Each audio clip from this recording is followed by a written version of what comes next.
Bearcat Bounce podcast. Back at it again. Monday. Ooh. Monday 40.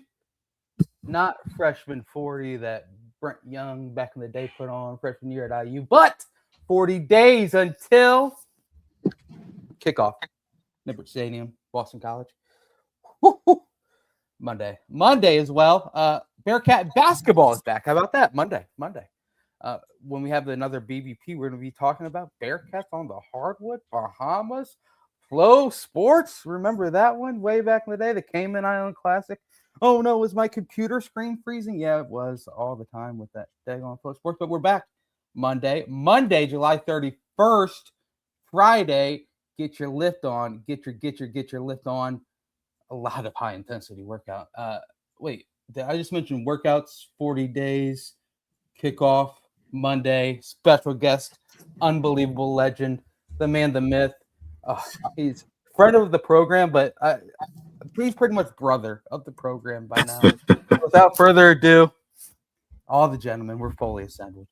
Aaron Smith, Chad Brendel, Ryan Royer, and Nico Palizzetti. Gentlemen, how are we? It's been a day, Brent. It's been a day. It was a monumental day in the Brendel household. Oh, wow. Continue. We got up early. We rolled to the DMV. Uh-oh. Kelsey got a 100 on her driving exam. Whoa. Nice. And be safe on the roads because Kelsey is now a legal driver. And you know the second thing she did with her driver's license, by her choice, she hopped in the car. She drove herself to campus. She parked in the Varsity Village garage and took in a basketball practice. Wow. Let's go. Wow. By her own volition. She had to go to school to get like her parking sticker for the year. And she was like, is it all right if I just drive to practice? Sure. Drive to practice. Yeah. So she drove to practice. She left practice, went to Pilates. She's ready to go. Okay, what's the scared, afraid, nervous meter at for you? Or are you just like, you're doing a good job? I trust. I trust mean, the process. She's actually been a pretty good driver. I mean, Okay. She's driven to Nashville. She's driven to Bowling Green, Kentucky. She drove most of the way to Atlanta when we went to Florida. Okay. Like she's driven to Lexington and Louisville. Like she's pretty good on the road. She doesn't drive scared like a lot of, kids that age. Kelsey does not drive scared. So that's kind of reassuring and also terrifying. Yes. I'm gonna pull up Life 360 and she's gonna be in like, New Orleans or something. Oh wow. Well, at that point, you better pull up Carrie Underwood. Jesus, take the wheel as well. That'd be a little nerve wracking. But yeah. Well, shouts, congratulations, Kelsey. That's a big step in the right direction. Oh my. I don't have to do the Pilates thing anymore. Where she'd get dropped off like 15 minutes early, 45-minute Pilates class. You drop her off, like it got expensive because you'd have to like find something to occupy that time. Yep. So I'd end up at the department store. I'd end up at Kroger. Next thing you know, it's an hour. I've spent $185. So I'm going to save a lot of money just on that now that I don't have to do the Pilates thing anymore. Smart. Well, congratulations yet again. That's a big Monday. You should have told me before. I would have added it in. And I know what I'll do after we do our introductions. That's it. Perfect. I set you up. Segue. That was a good setup. I set you up. Anything else food wise before we ask the man below you? Just took the new grill on a test run. Did a couple pork shoulders for the birthday party Saturday. Look, Nico, I got a new tip. Okay. Are you a smoker guy, a grill guy? I'm a grill guy. A lot of aspirations, limited ability, but I aim high. What do you got? So you know how like you do pulled pork, you smoke it for like 8-9 hours, then you wrap it and finish it back on the smoker. Yeah. I take it off the smoker, I put it in a crock pot and let it steam itself in, like the fat melts into the crock pot. It steams the pork and gets it from 165 to 205 and just melts apart. It's so freaking good. So did that and some mac and cheese and some other things on Saturday, and then repurposed the leftover pulled pork tonight for pulled pork nachos. Jeez. Yeah. Renaissance man. Holy hell. that was the food journey this weekend. Nothing else really too exciting. Food journey, car. Me journey. Cozumel yesterday. Wow. We went to Kenwood yesterday so she could spend her birthday money, and ended up at Me Cozumel for dinner. Fantastic. All right. You guys getting hit by that storm over there? Yeah, it's storming pretty bad right popping now. off right now. Yeah. So if anything happens, that's why. It's not the presence of Nico Palizzetti that gets the whole entire world shook. It's with the storm heading up there in the Midwest area. So I got to make a phone call at 8:30, just letting everyone know. So just a little behind the scenes action. Let's go back to the curtain. Speaking of, go back. Fifth time I've heard about this phone call. Yeah, well, I just want to make my presence known. I like to be on air and present during these, but I will be off air and still present for a tiny bit. Aaron, speaking of on air and present, the stick. A couple birdies from you, big dog. How are we? How's the weekend? I mean, it's a scramble. Let's be real. So it's not like it was just me contributing to the birdie. But look, I told Chad last night my goal was for my foursome to use 3 of my shots because I haven't picked up a golf club in like 5 or 6 years, and they did indeed use 3 of my shots, and that was as far as it went. But I was happy with that. I had the longest putt for our group, like 15-foot putt. So yeah, it was, and got to kick it with Dave and Jeff and Keegan, and I told Chad last night that it was the first time that Jeff and Dave had ever met face to face, and I thought that was hilarious because they've been doing a show on Sunday mornings talking about the Bearcat football team for like 4 years now. So. I mean, isn't that how all these little internet over the air life these days? Isn't that how it works? You finally meet after like 4 years. You're like, oh wow, finally great to put a. I mean, you're still putting a face to the name, but I guess a hug to the voice. I don't know. Yeah. Did they hug? I don't know. Can't confirm. Sure. Can't confirm. Hug happened. Fantastic. Well, did you guys finish last?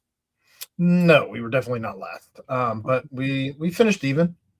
So we'll take it. All right. Keegan's got some sneaky power. That one. He can blast the shit out of a ball, man. He twitched up, man. What do you mean? Right? That's what we say these days. Nico, twitched up. And Dave too. Dave with his. I like it. I'm going with it, Brian. I'm gonna start saying push up. Dave was solid. Yeah, Dave was solid. So it was, again, just a great time, man. Good. Shout out to Republic of Cincinnati. Looked like it was a lot of fun. A lot of celebs out there. The BCJ being that group. Ryan Royer, what's up, man? You're looking great down there. Thanks. Just, as always. Do you want to clear the beef before we get going with Nico real quick? I mean, you brought it up on air last week, and I mean, Nico's here right now. Go ahead. I always thought that I was a little bit more important than a Jeff Ruby steak, but one could begin to make the argument. You've probably seen and heard enough of me, and Danny's probably told you all the dumbass shit I've ever said. So there's nothing you haven't seen or heard. So it's all right. You didn't come drift down the street to say hi to me, man. You got bigger things to worry about. Well, can I? Well, floor is yours. Floor is yours. Yeah. First off, I want to make our serious apologies to you, a very valued Bearcat alum. Mr. Bearcat. It was short-sighted, and I think if looking back on the night, as special as it was, there was one thing that we missed out on. It was seeing you. So yeah, I'll take ownership of that. It was Danny's short-sighted move that really kind of enabled me to lack judgment in seeing you. So I apologize. Bro. That's a Hey, all is forgiven. Yeah, thank you. Did you hear that coach speak there, like putting the blame on others, but yet taking full responsibility? That was How to distribute, but then take ownership. Yes, Like that yeah. PR class. That was like a perfectly rehearsed answer to a question that you didn't even know was coming. So great job, coach. Well, Nico, how are we, man? I'm good. I'm good. I always love being on with you guys. So I'm excited, man. Excited. Last Monday before we get into camp week. So it's crazy. It's flying by. 9 days until the start of camp. Technically 8 starting tomorrow. Crazy. Look at that. That's well, speaking of camp, you don't have to drive too far, but there is a new 16 and licensed to drive out on the road, as Chad mentioned earlier. So head over to Danco Transmission Auto Care. Make sure everything's tuned up in your car before you hit the open road. You get $10 off that oil change. You get 10% off that next fixing. Mention Nico Palizzetti. How about that? Mention Tawi Walker. Saw him on the old X.com, the Everything app earlier, looking just yoked as can be. Mention him. He's looking strong, and thanks to Nico and thanks to himself and God. Yes. Mention the Bearcats. Mention Flow Sports, and just let Danco Joe put his thoughts into your brain. So, Danco Transmission Auto Care, love everything you do. Nico, let's dive right into it. So, obviously, this week wrapping up off-season summer workouts as a whole, rolling into Friday. Has everything exceeded expectations, met expectations? Are you excited for where things are heading currently as far as things look just in the weight room itself?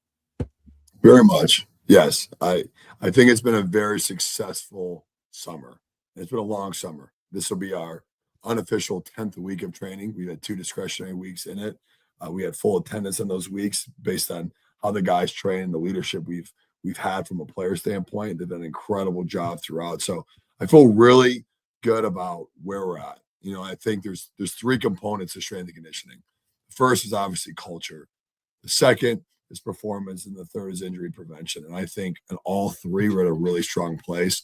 The thing that always, as a type A warrior, I think you can't really judge the success of a year worth of work until you get into football. And I think ultimately that's how I'm judged. That's how our staff's judged. That's what we're trying to aim for is how transferable is the work, especially in those 3 areas. Do we have a culture from a foundational standpoint that is strong enough to withstand the stress of the season? Have we developed enough to maximize our genetic potential? I think we are. And I think our guys have trained really, really hard. And I think that's evident in not only the culture that we built, but also the developmental improvements that we had across the board in all position groups. And then lastly is injury prevention. How prepared are we for camp, and can we stay healthy? And I think we are where the highest number of available athletes going into camp that we've ever had. So we're in a really good place in all 3 of those aspects, but ultimately we're judged on how all 3 of those carry on through camp and throughout the season, especially early on, and then how we finish strong and the strength of the culture throughout the season. And so it's always a tense time for me. Like, I'm very good at being in the captain's seat. I get a lot of anxiety when I move to the passenger seat and co-pilot and have to worry about GPS and bathroom breaks. And so I'm trying my best to do that as seamlessly as possible. But I really feel strong about the trajectory that we're going and the leadership that's driving the car as we get into fall camp. And so it's been good. It's been really, really good. But yeah, as you can tell, it's especially for us, right? Because from a strength and conditioning standpoint, you're trying to finish strong while everyone else is gaining excitement to start. And I think the challenge for us is how do we maximize these last 8 days, build a really, really, I think we built a really strong foundation, but use that foundation to launch pad us off and use these next 8 days to build as much momentum as possible as we head into camp. One more quick one, Ryan. I'm going to toot Ryan's horn real quick, Nico, because obviously one of the talking points that we had on a previous show was, the decision to not go to Camp Higher Ground this year for the first time in a very long time. And Ryan kind of mentioned the whole culture building aspect of things, that he sees it more as, yes, you were able to build that at Camp Higher Ground. Yes, it was more like struggling through adversity together and building as a team. But he said that it's more putting the onus on you and putting the respect and the faith in you to build that culture in the weight room and through the off-season workout is something that is invaluable when it comes to being able to figure out no longer going to Camp Higher Ground. Do you feel as if you've been able to kind of add that, knowing that you're going to take away that week or even longer at a place that does build cultural adversity in a location? Well, thank you, Roy, for those compliments and the trust in me, especially after I didn't invite you to dinner, man. So that means a lot to me, dude. I take it all back now. That's all. It's all been scratched. Get the white out, y'all. Well, thank you, man. That actually means a lot to me. I trust your judgment a lot, so that it's really reaffirming. So thank you, man. Yeah, I think one is to Royer's, and no one knows it better than Royer, of the power of what Higher Ground provided from a cultural connection standpoint. You never had to do 3 weeks out there, man. No, I've heard. I'm telling you, after the second week, it actually gets a lot better. You don't want to go back even more. You just reach a state of psychosis where you just accepted reality, and it's honestly, you never even want to come back home. So you're like a Vietnam POW, dude. Yeah. But yeah, I never had to do COVID out there, which I've heard those that put hair on your chest. There are some freak outs. There were some freak out moments by some guys. It was, we don't want to say it's funny. It's funny looking back on now, but yeah, I heard those. Coach, are we gonna die out here? Everybody shut the fuck up. You're practicing tomorrow. Well, yes, I did not, unfortunately, or fortunately, however you want to view it, right, get to experience that. But no, I think I've done 3 Higher Grounds, and I love Higher Ground, and I understand the emphasis of what Higher Ground provided. And I understand that when we were in the talks of, is it worth it culturally versus performance wise, right? Between the two facilities, how do you balance that? And ultimately performance won, but I do think that from a culture standpoint, I think 2 things. One is this group is the best group in regards to our culture kind of alignment. And then also it's the best group for our coaches to work with. And I say that for 2 things. One is they're all self-starters. They're all intrinsically motivated. And 2, there's lack of ego, and it's a for the team mentality. And so because of those 2 things, especially in today's day and age of college football, it's so rare. But the lack of ego, the connection they have with one another, and then also the willingness to work has been exceptional. And because of that, I feel really strong with where we're at from a culture standpoint. And I think this is the best player leadership we've ever had as a program. I mean, we meet as a Bearcat Council. I literally just left a Bearcat Council team event. We were at Coach Satterfield's house, and we had a pool party and a barbecue. And it was really, really cool. The coordinators were all there. The whole council was there. It's 12 guys, all different position groups that were elected by their peers.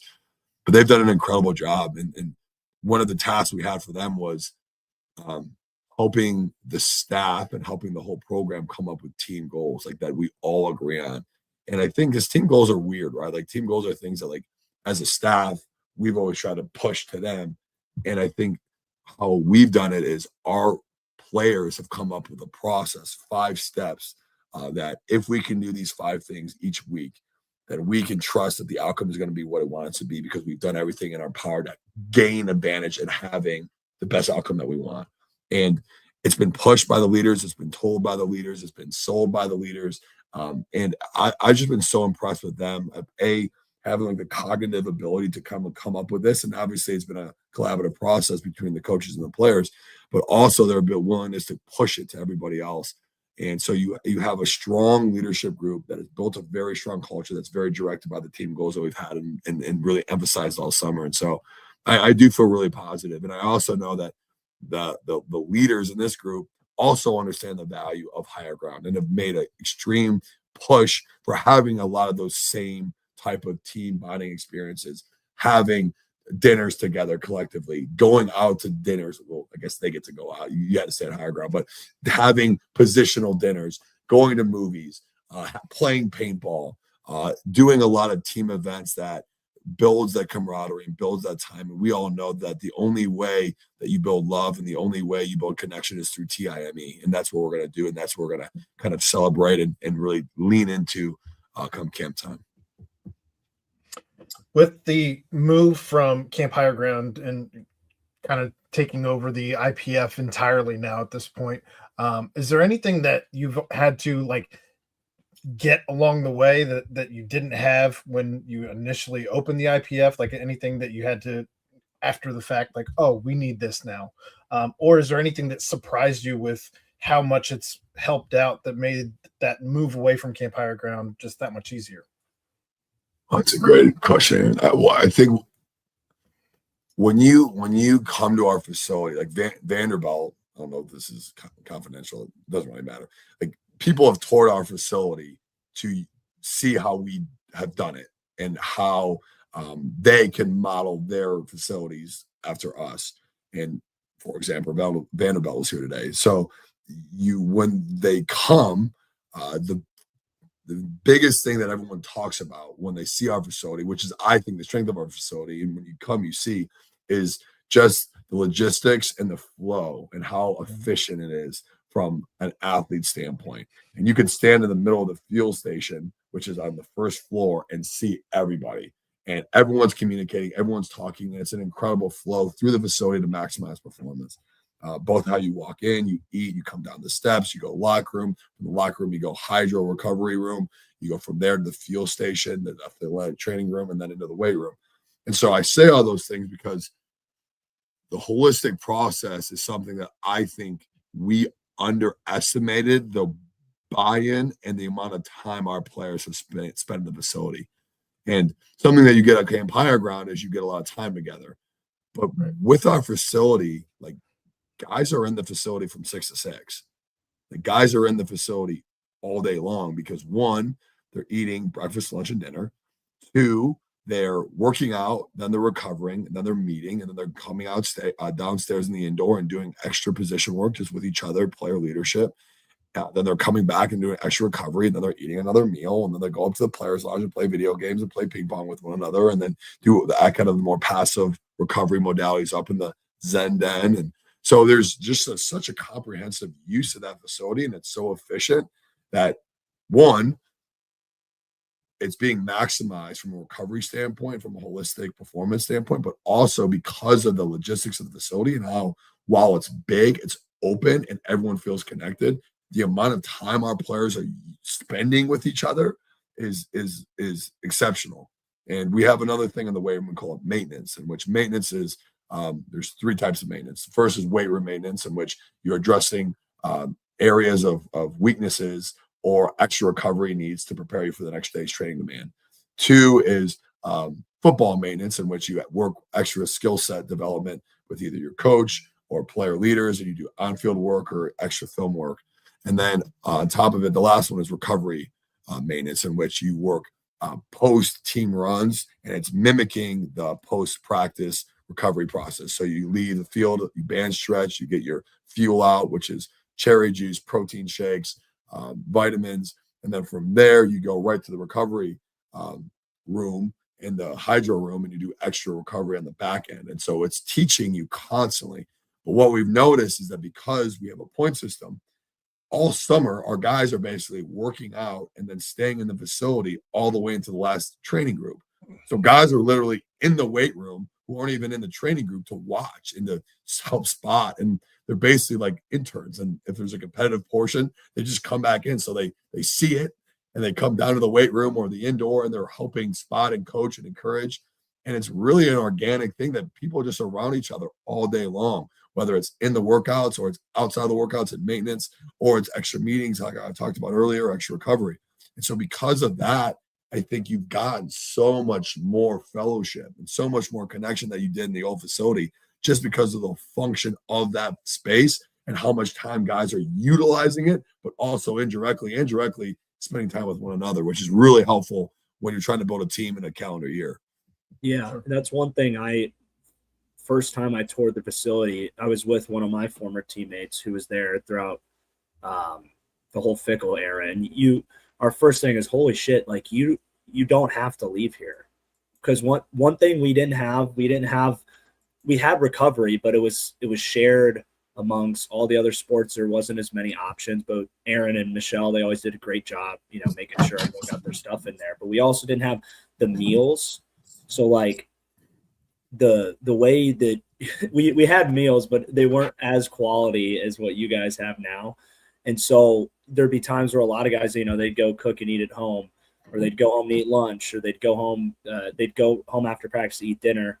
And the resources you guys have there alone is just, retaining that time around each other.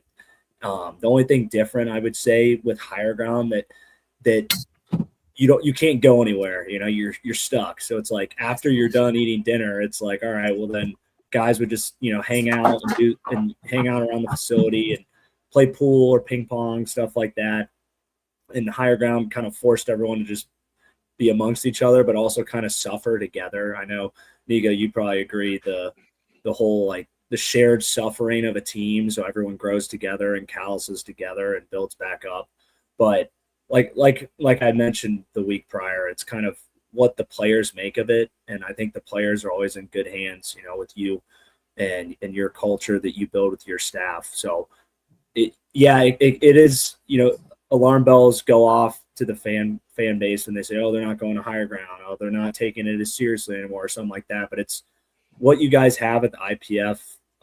Guys are going to want to be there. They're going to be around each other just as much as they have been throughout this whole process. So I think, I think we can both agree there's not like a cause for concern that Higher Ground isn't happening, because what they have and what you've put them through, I think it's going to carry through camp, and it's going to be a successful camp. So that's good. It's good to hear. Just it's like, I don't know as much that went into it as you did, as you helped design it, but like that was the first thing I noticed when you walk in there. It's holy shit.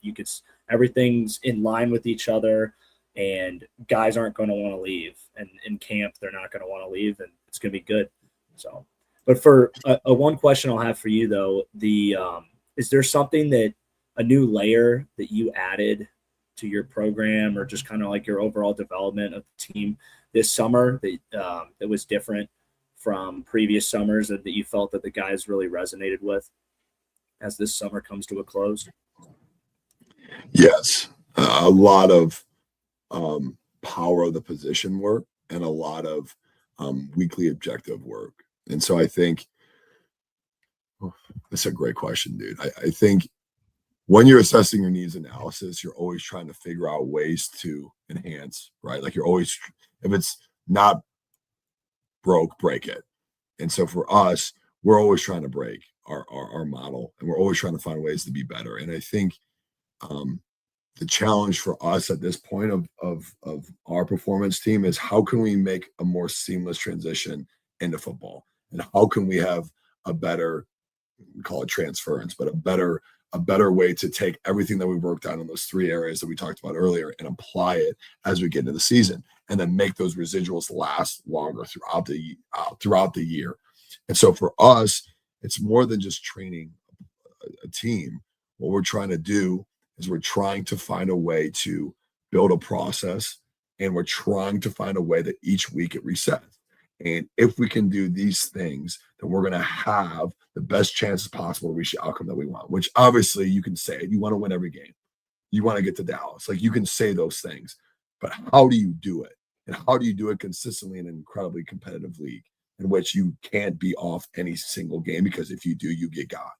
And so for us, the challenge is, how can we create a system? And I think all year long, we've assessed last year, how do we fall short? And I think we lost direction.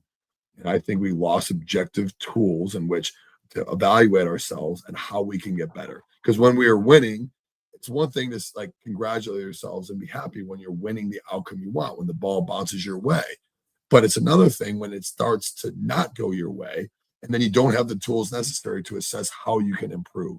And so for us, it's been all year long, all of 2026 was being incredibly objective oriented and being processed, being very thorough.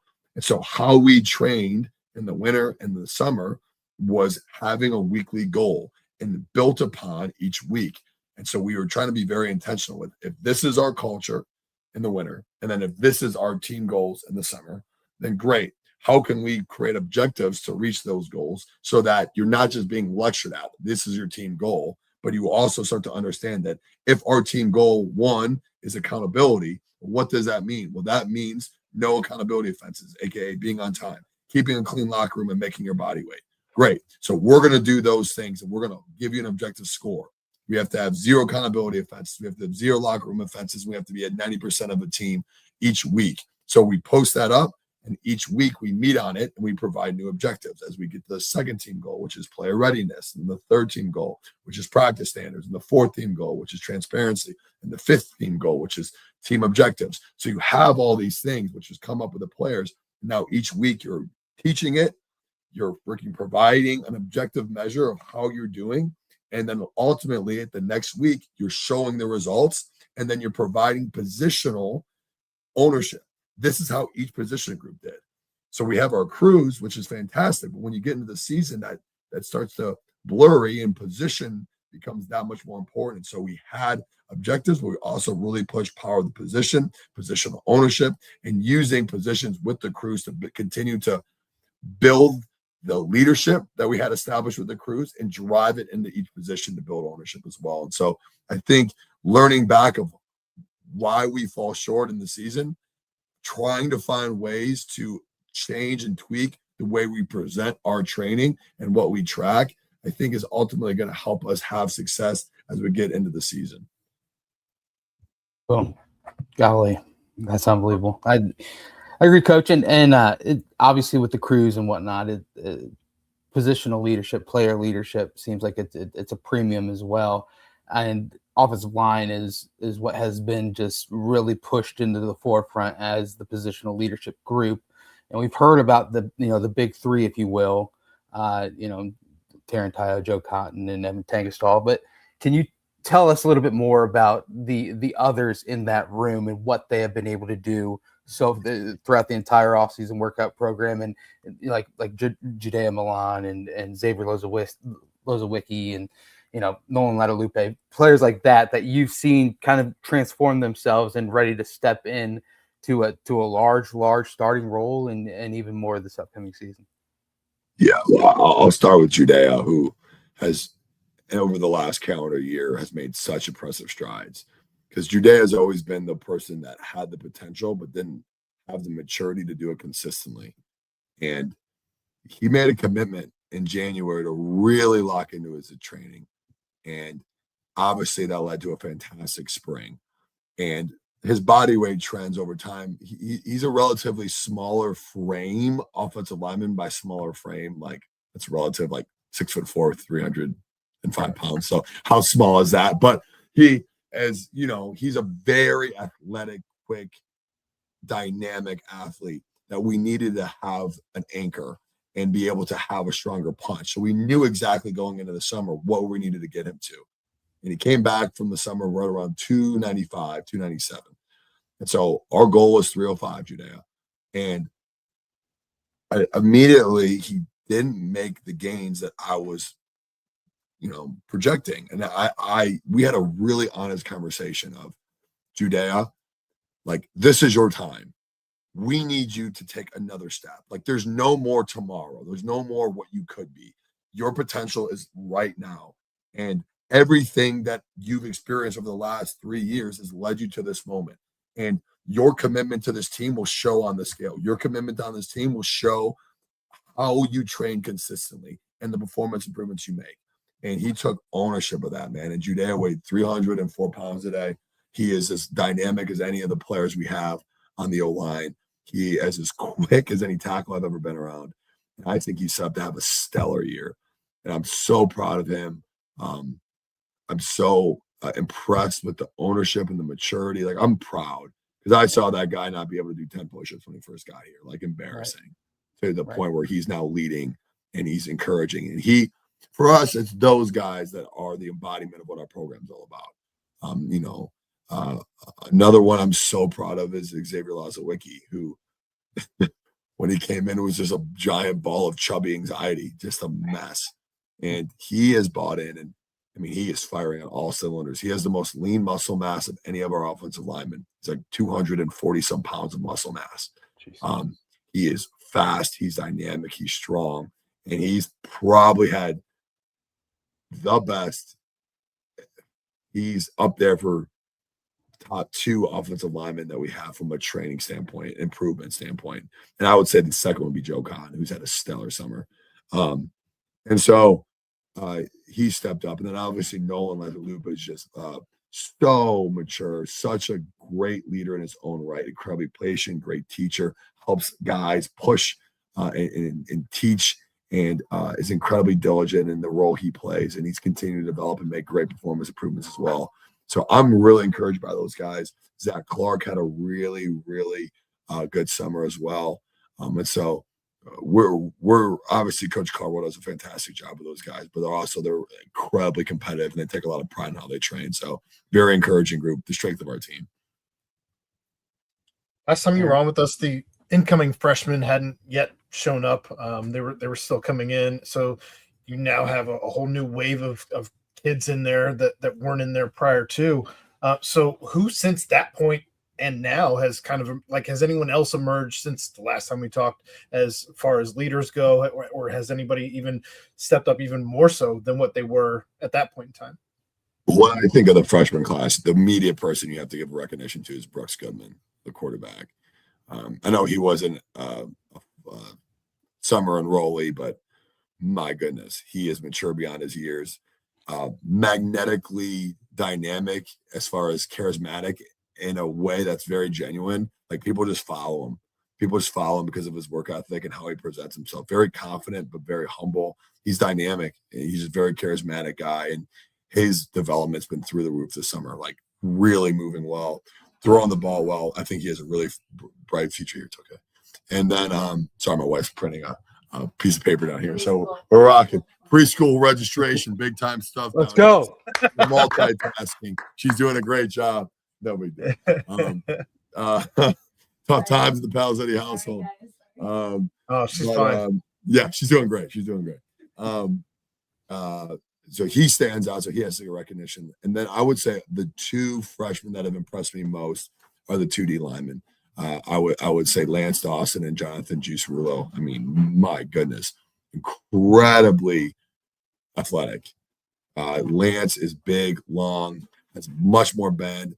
I think he said he gained like 12 pounds of muscle mass and lost like 3% body fat, which is absurd. He still looks like a baby giraffe. I always make fun of him, but like he looks slightly like a more mature baby giraffe. And so his genetic potential's through the roof. And then Jonathan Rulo has lost a ton of body fat, still has a long way to go. But you just see for me, what I gauge freshmen in is their willingness to work and buy into a culture, be led by those in their position group, and then start to push that standard forward.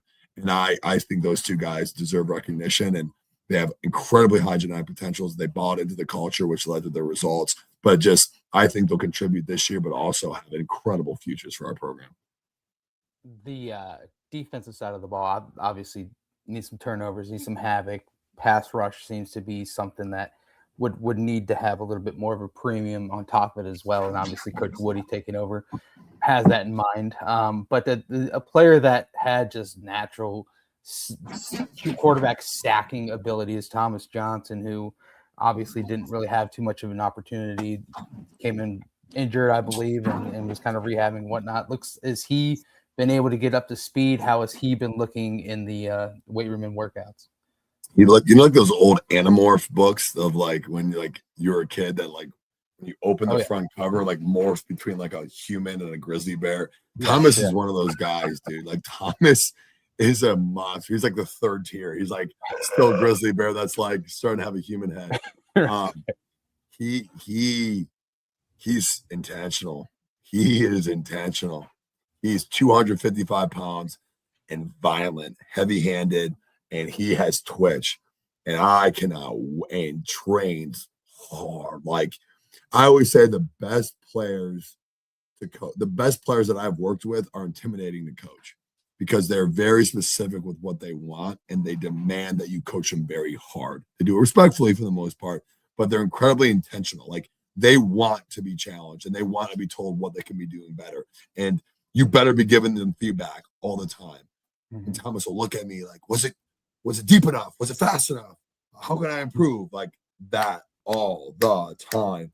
And I mean, he looks like he's made of granite and he's strong. He's done an incredible job of rehabbing and re-strengthening the shoulder that you mentioned earlier. And man, am I excited. It provides a leadership presence, a toughness, and has done a stellar job. Another dog / end that deserves recognition is Mook Sims. Completely transformed his body. And to your point, Brent, like when you have what you have and then a defensive philosophy shifts, the challenge is how can you take the personnel that you have and try to make them as dynamic as possible to fit the scheme.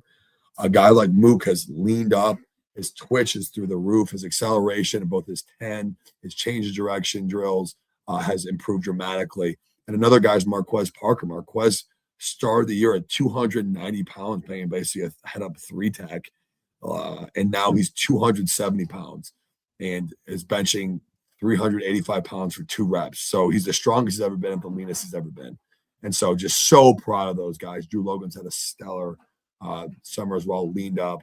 So you see these guys that understood the assignment and then utilized the program to completely transform their bodies to fit the scheme that we have and to make more plays and to create turnovers and to do exactly what we need our defense to be. Awesome. You bring up Brian Sims, and he's a guy who kind of changed position a little bit, going from linebacker to that defensive end spot. Is there anybody else that either is making that type of transition into this season or that you're just dying to get your hands on and hoping that you can make them go into another position? Just curious. 2-3 guys that kind of jump out to mind for me would be, one is Antoine Peak playing that cap position. But Antoine Peak's like 222 pounds, and he is leaner than he's ever been and ran like 21.7 miles an hour. So he's the fastest he's ever been. Like Antoine Peak might put someone in the ground, like the grave. Like he is so, like speaking of Royer, like Danny Foligno saw this guy the last time he had seen him was like 23. And he's like, oh my gosh, like you look like your dad. Like he looks like he doesn't even look like a normal human being anymore. Like so proud of Antoine for kind of changing a position, but a position that always fit his skill set. And he looks like a cold-blooded assassin. He looks like Antoine Peak Sr. So good genetics there. And then another 2 that I think deserve recognition on defense would be Phil Makarowski, who is playing linebacker, but really twitchy. And I could see him because he has bend and length, kind of playing, providing a pass rushing component.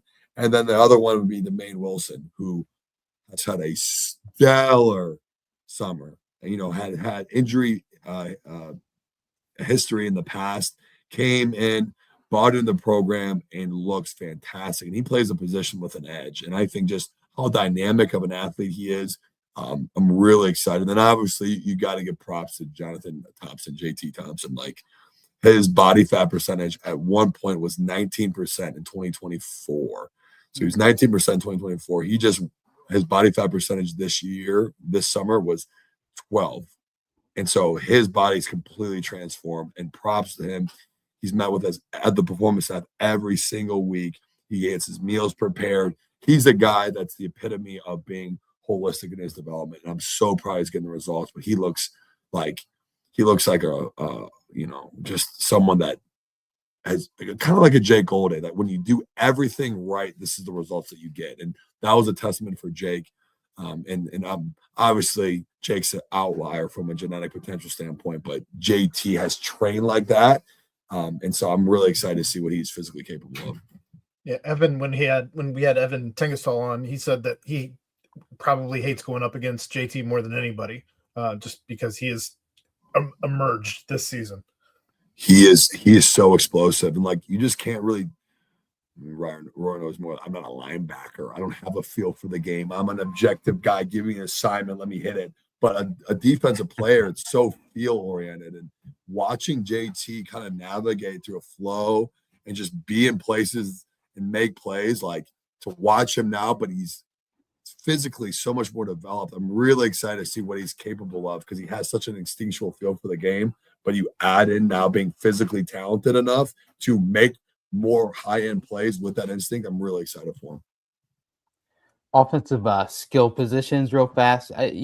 Obviously you give away the kind of like the end of summer, the what's it called? Is it the Bearcat Awards for the Iron Bearcats? Yeah. Yeah, Iron Bearcats. Thank you. Sorry. So I apologize for not remembering No the worries. name. Iron Bearcat. No worries. You can call Ryan off How was your air. call, by the way, Brent? We missed you, dude. I was like aimlessly looking. I was all over the place. You know what? It was great. It was fantastic. Where'd he go? No. It was horrible. It was very quick and very just like, please, please, please. And then they say, okay, fine, we will. And then it's like, all right. That's all I had to do. You were missed, dude. You were missed, man. Thank you. Thank you. Well, I missed you guys as well. But on the offensive skill position side, you don't have to reveal it because obviously that would take away from the surprise and the celebration. But just some names that have really stuck out and kind of been those warriors in the weight room and on the field that you've kind of been impressed with. I mean, you have to give Gio the credit he deserves. I mean, Gio. I was having a conversation with Gio, and I think Gio. He's only a true sophomore, but Gio, from a leadership standpoint, is one of the most impressive, demanding. Like, you always get like the knock, like, oh, Gen Zs, they're not confrontational, and they're like Gio don't give a F. Gio is a dog, man. And he demands it from himself, and he pushes everybody. So you got to start with Gio just from the demeanor and the intentionality he has when he trains, and then the improvement he's made, man. Like, props to Gio. I'm so proud of him from a development standpoint. So he deserves recognition, number one. I think his leadership and his demeanor has kind of spread throughout the entire group. And the second one you have to give credit to is JV Gibson. JV is obviously very, very talented. And I've said it before, but I'm going to double down on it. He's following a Cyrus Allen arc in which he's come in from a high-end school, was somewhat questioning in the summer or in the winter, kind of on the fence. Is this for me? This is a lot. I didn't sign up for this type of crap. Why does this guy keep yelling at me? Why do all my teammates want to fight me? And had results in the spring, saw his performance improvement, injury-free, felt good, kind of the holistic development of the program that he had bought into or was thinking about buying into. And props to Gio, props to JC French, who's been incredible, pretty much his training partner the entire year. And those three have done an incredible job and just push each other constantly. And JB just got his black shirt and was someone that we really, really feel proud of because he now understands the standard and lives that standard and pushes other people to do the same. And it's incredibly humble, like a guy that you can get on and is okay with it, despite his age and despite being on multiple schools. Not everyone can do that. And he understands the role he needs. And I really respect him a lot. And he's someone that deserves probably most improved or in that criteria because just his buy-in. Malachi Henry's been phenomenal. Cade Wolford's been incredible. Elijah Jones has had a really strong finish to the summer as well. So really proud of those guys. That's a group that's really matured. And I think I give a lot of credit to Gio, but also the quarterbacks because they've been so close. And I've had the quarterbacks and the wideouts train consistently. And so those guys have formed a great union and connection, and they're very, very close. So I'm really proud of both those position groups. Roy, you want to pepper one in here, or Aaron? You ready? If you got some, I was just going to ask on who out of the portal guys has kind of adapted best throughout the summer to the Cincy way, and you feel you're most excited for to see what they do at camp. You know what? I got to give them all credit. Like this, Zach Grant does an incredible job. He and his staff know what we need and who fits into our mold. Because this program's not for everybody. It's not for everybody. Like we demand a lot and we demand Okay, if you are going to be one of our most productive players on the field, A, you have to be the hardest worker, and B, you have to be one of our best leaders. Like, that's a non-negotiable. And I think most players would want to come to a school, especially as they're upperclassmen, and just get production. I'm like, no, bro. Like, if you are going to be a Bearcat, it entails leadership and work. And if you don't want that, have nothing to do with this program. There's a effing door. Like, just leave. Leave now. Don't even come. And I'm just very candid with it. I think we're very candid with it.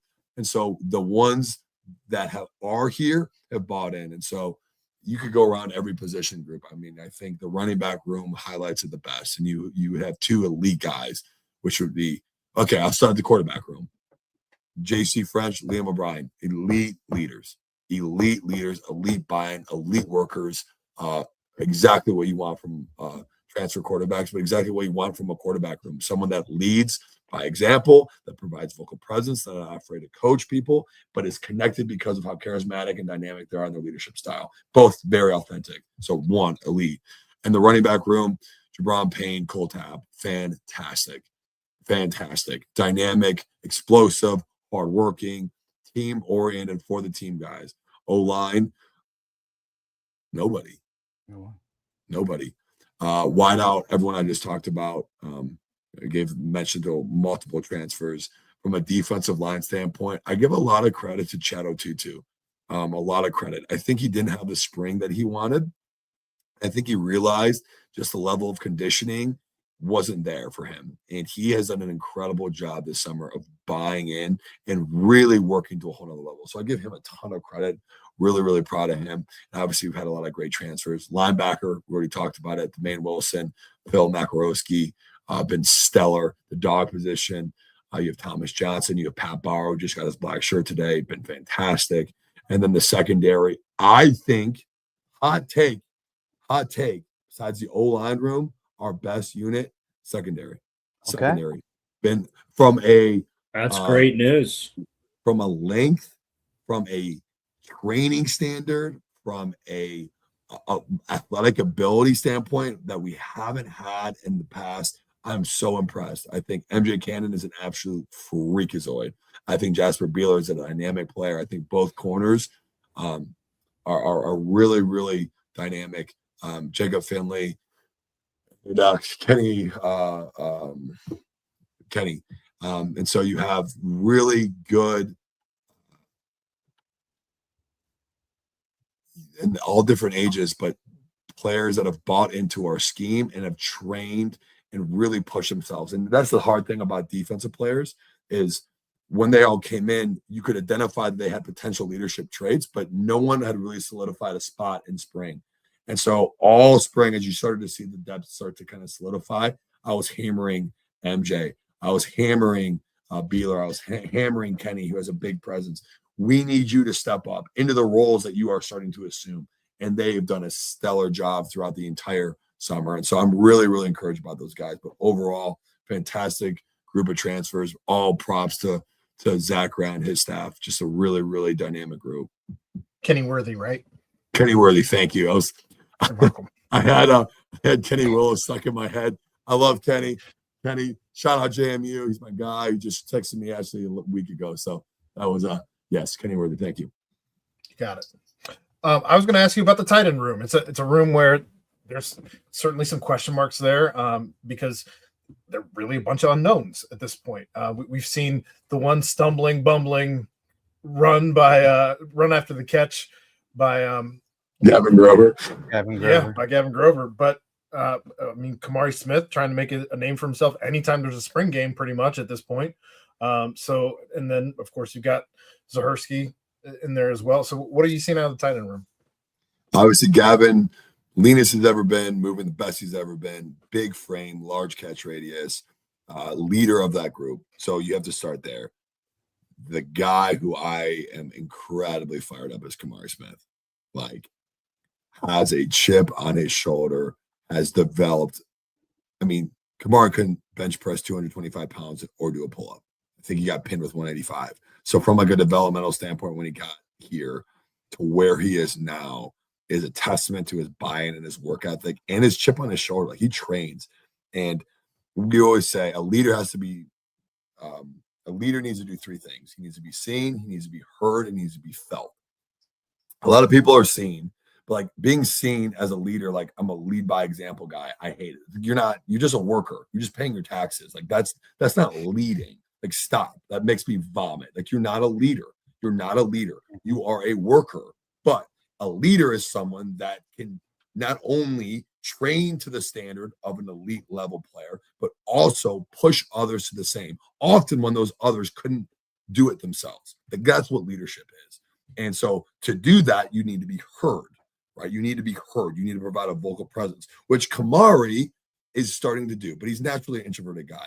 But the third caliber is felt. And my definition of being felt means that you train with such intensity and such purpose-driven intensity, right? Like so focused that your presence alone, I'm getting goosebumps even describing it. Your presence alone makes someone want to train to the level of your focus and drive and purpose-fueled intent, right? And Kamari has that. When you're around Kamari trains and you're like, whoa, this guy wants to prove a point. Like he wants to bury people on the bar. He wants to push tempo. He wants to coach. If it's not done right, he's going to coach you to do it right. He's going to challenge himself every time. If he's doing pull-ups at the 25, well, he's going to look over and he sees someone doing a 35, he's going to put 45 pounds on. Like he's always trying to push himself. And because of that, he's made performance improvements that are way faster than most because he's very driven.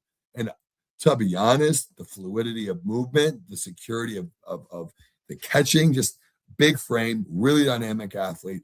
I think another hot take, he is going to have a fantastic year. I'm really encouraged by him. And I feel so confident in that just because of how he's trained and how he's been felt all year. Ryan, does that sound like anybody? Ryan, does that sound like anybody from when you were around? That level of development? Oh. Or intensity? I mean, Joel DeBlanco was the most committed guy I've ever seen in terms of weight room, film room. And I guess, you know, if you look at him, when he first came in, he was at the bottom of the linebacker room for a couple years.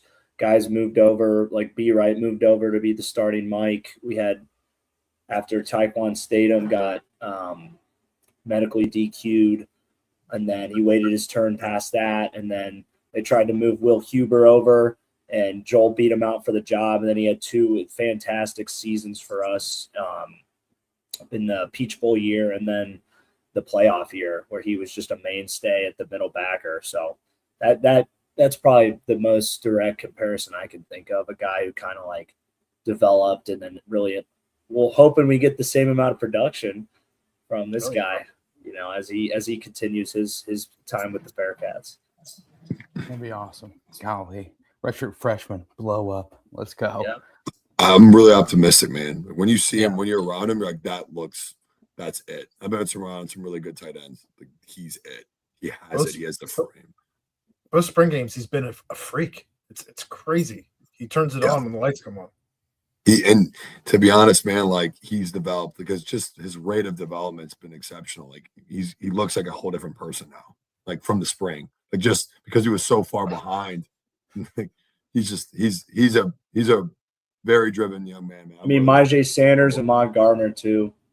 I mean, those guys, when they first came in, they looked like middle school football players, and look what they turned into. I'm not kidding. I mean, like that's a little bit of an exaggeration, but some of these guys, like it just that flip switches and the switch flips, and their bodies respond well to the buy-in, and they turn into NFL level players. But it's first you got to have that switch, commitment, and then your body's going to respond accordingly. Nico, you had me fired up there too. Goosebumps as well. So let's get a fun question in real fast. You get handed the playbook. You get told, hey, Nico, we need you to get a fullback dive in, or maybe a some sort of a lead. You know, just up the A gap. Just take it right there. We need 3 yards with a fullback leading. Who are you plugging in at fullback to get this done? Love that question. Zahersky, he's a tough prick. He's a tough prick. I respect him. Zahersky is a lot like me when I was a player, and I say that not to disrespect Zahersky, but like Zahersky is kind of a prick in regards to like he's gonna find every single advantage. Like he's athletic, he's more athletic than I was, but like if he's gonna touch a cone, he's gonna touch the top of the cone. If it's a sled relay, he's gonna push the sled just enough and then be super efficient. Like he's crafty and he's a dick, and he's gonna make sure that everyone knows when he's beating them. And I have a lot of connection with Zahersky. Well, some guys get annoyed with him because he's such a dickhead. I kind of love it because I see a 19-year-old Nico Palazetti, which I really appreciate. Hopefully he's tough like me, not so freaking diva-ish all the time. But no, I'm just kidding. He's much more athletic. He's a dynamic, tough, physical player that's a dickhead who's analytical. He knows the game. He knows how to put himself in position to gain leverage and maximize his body positioning. And so for me, that's a fullback. And so I appreciate him a lot. And I think he's going to have a good year for us. Low man, baby. Low man. Well, and anything more, guys? I mean, you've been on for an hour. We got you past 9. And obviously, it's my bedtime, guys. We could literally keep going until 10 if you wanted to, or maybe 11. Maybe falling asleep on the screen, dude. No chance to be doing that. Yeah, I did pop a caffeine pill before this, guys. I'm riding. My friggin' foot's on the accelerator right now, man. I like that. I like that, dude. Golly.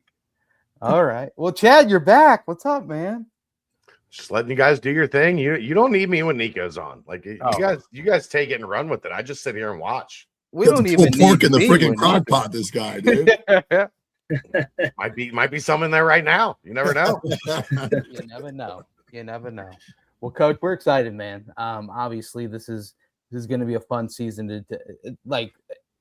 You talk about new faces and the new age of college football, and I mean that's what this team is, and the way that you've been able to convey what they've been able to do behind the scenes is just amazing. So I know I'm fired up and ready for it, and Nico, can't wait to continue to see it. Before you leave, give Brent your best guilt trip on why he needs to be here Friday. The final rain. I said this. This is what I told our team. This is what I told our staff. So I held up the calendar on Friday, the 31st. We're going to have a staff meeting or team meeting at 8:30. We're going to go immediately from that meeting and go right to the indoor. We're going to perform a dynamic warm-up. As a team, we're going to engage in a full-on workout as a team, which has never been done before. So some people, Brent, you could kind of gain some, backside access, get you on the mezzanine, some good photo shot. And then from there, we're getting a break right around 10 o'clock, maybe a little bit earlier, maybe 9:53. Yeah. Right. And then we're going to get a break, and we are going to have the privilege and honor of defending historic Nippert Stadium by running to the Nip, and then from there engaging in our cultural Final 15 finisher, the first time ever as a team. So if you want to know where we're at as a team, a position group, and how each individual responds to adversity, there's no better workout than doing that right there on the 31st. Unbelievable, Nico. And I'm sure that I know quite a few people that are 1,000 miles closer that will be more than happy to be there and be ready to take in all that action for me. But no, I mean, I have been excited about that from 1,000 miles away. I truly have. You're just not going to show up. In a couple years, we'll fly straight from there all the way back down here, and I'll bring you all in. How about that? No, you and your private jet, dude. I know you. Exactly. You're unbelievable, bro. Me and Royer and you, Nico, and Chad as well. So, and Aaron, you too. Golly. Thanks for mentioning me at the end there. No, you were on the top of my mind, but you know what? Save the best for last, like they always say. But no, Coach, that'll be awesome. It's going to be a culmination of a lot of hard work that you guys have put in, and obviously we know how hard you work them and how hard everyone's been working for you. So I'm pumped. I appreciate you guys. You always give me a little emotional at the end, man. Your support and your friendship means a lot to me. So thank you for the honor of being on, and I appreciate you, Royer. Thanks for not being mad at me. I love you guys. Yeah, Thank you, Coach. Nico, I can't bust his chops too hard. I'm going to miss the first 3 days of camp.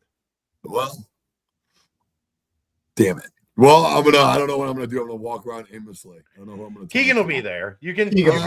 Yeah, I'm He gonna be did in the have Bahamas. he did have a strong showing on the last podcast. He's earned a conversation. He's earned a Yeah, conversation. You know me on the first 3 days though, bro. I can't even talk to people. I'm all wired up. So There we go, man. I'm skipping the acclimation point period. I'm going straight to pads. Go right to pads. Go right to. You want me to show up? Put the pads on. Oh yeah. Well, I appreciate you guys, man. I can't wait to see you guys soon. All right, Coach. See you. You're the best. Thanks again, guys. I'll talk to you. All right, man. That's it. Love that guy. All right. Let's timestamp. Freaking love him. All right. That timestamp brought to you by Quick Paper Supply, your local and family-owned restaurant supply company for all your non-food products. Quick Paper services over 150 restaurants with weekly, low minimum next day deliveries, providing a wide range of food service products from to-go containers, cups, custom printed products, eco-friendly, and much more. They also have cleaning and restroom supplies for all your janitorial needs. Call Nick 513-470-2029 and reference Bearcats for 20% off your first month of purchases. Quick Paper came through for Kelsey's birthday. All right now. So Kelsey is a habitual line stepper at Chipotle. Okay. And that she doesn't like, and this is a generational thing. This is a thing with a lot of her friends. They don't use metal silverware. So she would raid Chipotle for forks. Oh. Okay. Like she wouldn't take them all, but she would take more than she was supposed to take. Right. Yes. So Liz, the girlfriend, works in food manufacturing, and she is now a client of Quick Paper Supply. Okay. And she asked her sales rep, "Can I get a box of Costco forks?" And so Kelsey, for her birthday, she got it today, a whole box of not Costco, but Chipotle, a whole box of Chipotle plastic forks, so she doesn't have to, take a handful from the Chipotle next time we go. Shouts to Quick Paper Supply. There we go. They came through in the clutch. Yeah, they absolutely did. Well, hey, you know what? This is time for the best moment ever, and that's time to riff with my buddy Ryan Royer. If Ryan's ready to riff a little bit, then yes. I am. What are you guys Heck most yeah. excited for to see in camp coming up here in the coming days? Well, I thought for me it was offense, and because there's so many question marks, whether you talk quarterback, whether you're talking the right side of the offensive line, whether you're talking tight end, whether you're talking running back, whether you're talking receiver outside of JV Gibson. Plenty of question marks. But when Nico says that the defensive backs might be the second strongest room on the team, I think I'm leaning a little bit more excited to see this defense than I was. Yeah. That is a position group that has not been great since, they used up even the year after the playoff year. The secondary took a drastic hit from, inarguably, I don't think there was any argument. They were the best secondary in the country. And I don't think that was even really much of a debate that year. No. With, as talented. And now you even fast forward, you've got three guys with big time NFL contracts from that group. It's been a struggle. They have not been able to get the right combination in that back end, and it has made life difficult. They have not been able to really, you can't pressure as much. You're trying to drop guys and cover space instead of covering men. Ryan and I have talked about this a bunch, where the drop 8, there's only so much it can do, because when you're playing good teams, they're gonna pick you apart. They're gonna find the weakness if you can't guard a man, and they haven't been able to guard a man. So if this is true from Nico, I'm excited about that too, Aaron. For me though, it's similar, but it's the pass rush. Like that's the other thing that since we talk about since Sauce and those guys graduated, since left, they have not been able to get pass rush, or at least, having a dominant edge presence, a guy that is twitchy and can get off and really make life hell for the quarterback. They haven't been able to find one. And, you hope it's Marquez Parker. I was very encouraged by what he had to say about Lance Dawson. It'll be interesting, what it looks like at the point of attack with the Godfather gone, who had, kind of owned that position for such a long time. But I'm really interested, especially the day-to-day. What do they look like against this first unit on the offensive line? Can they make some noise? And if they can, that gives you even another reason. If you're starting to get after the quarterback a little bit and you're pressuring the way that Nate Woody likes to do, and then the secondary can cover you, okay, now we might be cooking with gas a little bit in an area that has not been fun to watch since its coaching staff has been here. Just call a spade a spade. Yeah, it's true.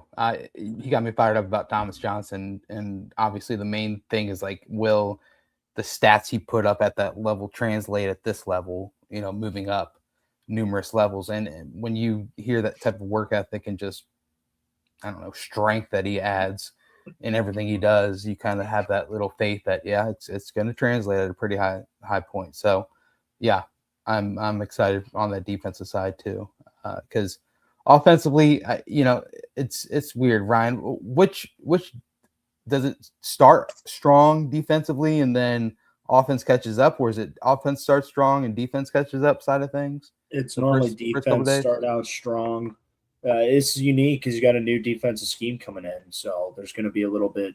And then when you have a really strong offensive line, you can kind of rely on the run early, and that's kind of what they have installed first. So it's going to be interesting to kind of see how that stacks up. And Chad, what you're kind of saying too with the defensive pressure, because it's like, yeah, let's see how it looks. But you're also going to, when it's ones on ones, you're going up against one of the best units in the country coming back. So it's like, well, if they don't see success, how do we really judge that? So, right. But that's good. It's you're getting a whole camp session going against one of the top end lines in the conference. So it might make week one feel a little bit easier against Boston College when you're going against our guys. But yeah, go on, Brent. No, I'm with you there. So I don't know. Like it just I'm interested to hear if we do continue to hear the same names over and over again in those early practice reports that Chad and Keegan do such a beautiful job with. And if it's that's the case. And Austin Bass. Yeah. Shouts out to Austin Bass, the man, the myth. So yeah. Just excited to see as more and more names emerge. And I think Nico did a great job to just further get us excited. Now the basketball season is officially kicked off. I know we're expecting to see a revamped offense, obviously, with our new coach. How do you get what aspect do you think is going to jump off the screen offensively first that you feel you're going to see the biggest jump? Intent to get downhill and take advantage of mismatches and not settle for long twos or contested threes would be kind of what I would be excited offensively to see more. Intent for offense to lead to high level shots, highly efficient shots that are easy to make. And so, not as much just dribbling around and then passing around the top of the key and then firing up a, 18-footer. So that's what I'm hopeful and expecting to see. Yeah, kind of in that same vein. For me, it's seeing something that doesn't look like so much like street ball. Maybe something that looks like it has the intent and purpose to score quickly, to score efficiently, and I'm almost verbatim with lockstep with Brent here. So it's player movement. Like you're not going to see a lot of isolation, and you'll see a little bit. That's not to say it. sure. They're never going to run isolation, but you're going to see a lot more when the ball goes here. This is how the clock rotates. Like this is, when the action goes this way, there was an action I saw. I won't get too detailed because you don't want to give too much away, but started going one way, defense goes that way with them, and next thing you know, the ball's in the opposite corner. And it's just that thing that Calhoun always talks about, creating advantages. You create advantages with movement, because when you're moving, you're forcing the defense to move. And when the defense is moving, what's one of the things we always talked about with Wes's offense, as soon as the ball would stop, the defense could quickly recover. Well, when there's constant player movement and constant ball movement, even when things stop for a second, the defense takes a second to gather their bearings, to figure out, okay, well, I think I got him, or was it? And that creates action. That creates opportunity. That creates the advantages that Calhoun talks about, the way that he structures his offense. So just that, and that's not a Wes thing. That goes all the way back through Mick, where Mick used to love running NBA style stuff, isolation type stuff. The actions are there. You'll see horn sets. If you remember, going back to the Bearcat breakdown with Chris Lepore, we talked a lot about Spain action and, the different ways that they would do things. All of those concepts are in Calhoun's offense, but the way that they operate looks a lot different than what we've seen here. So that you're not going to have a whole lot of people complaining about one guy dribbling, one guy setting a screen, and two guys, standing around and watching. There's not going to be very much. That'll be refreshing. It'll be refreshing. Such a breath of fresh air. Need me some of that. Yes, absolutely. You got another one, Ryan? I think it's time for the tip, touch, and topic that you like to segue for us. Oh, let me get loosened up here. Get your stretching, man. Get your stretching. Gonna work you out, brother. Here we go. Oh,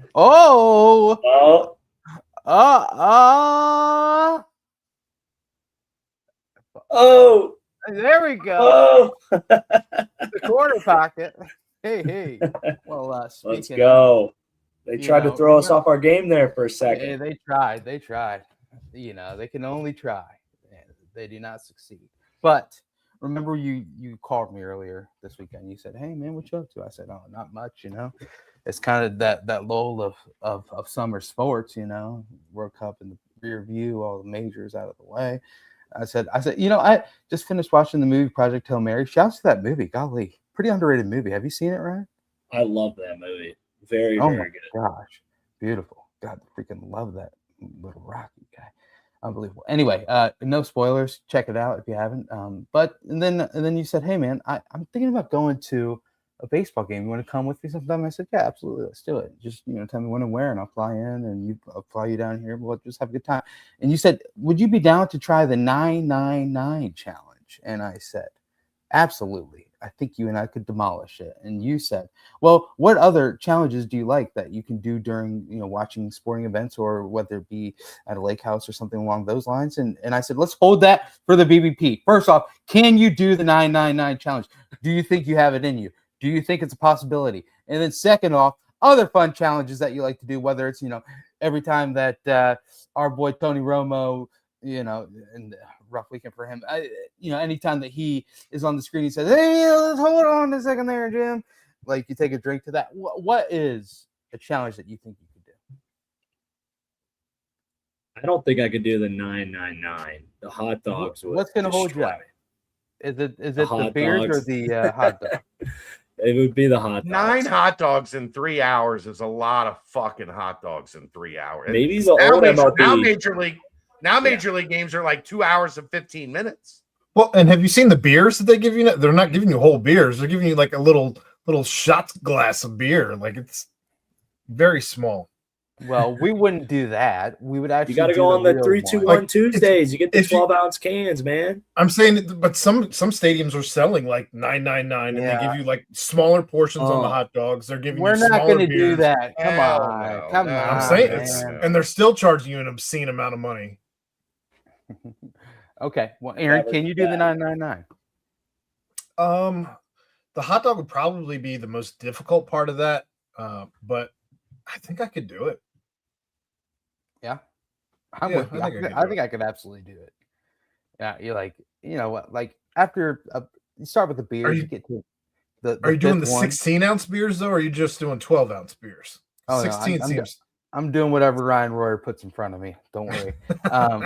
It's you know, you get that buzz going. I feel like you can hammer just like 4 hot dogs right off the grip, and then from there it's just all downhill, and you just hope that things are all happy.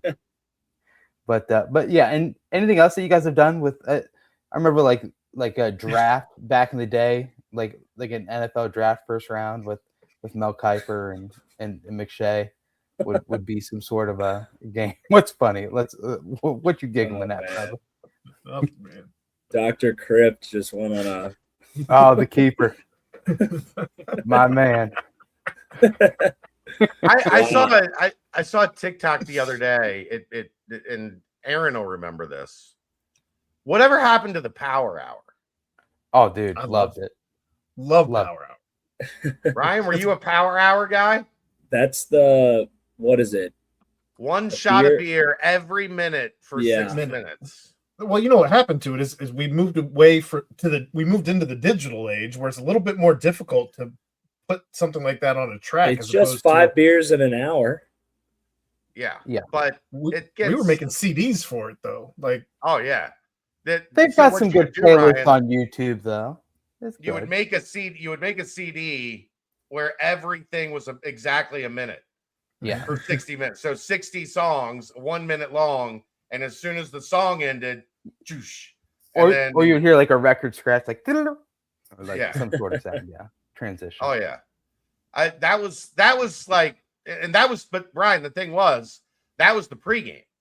Yeah. Like that wasn't the main course. That was the appetizer.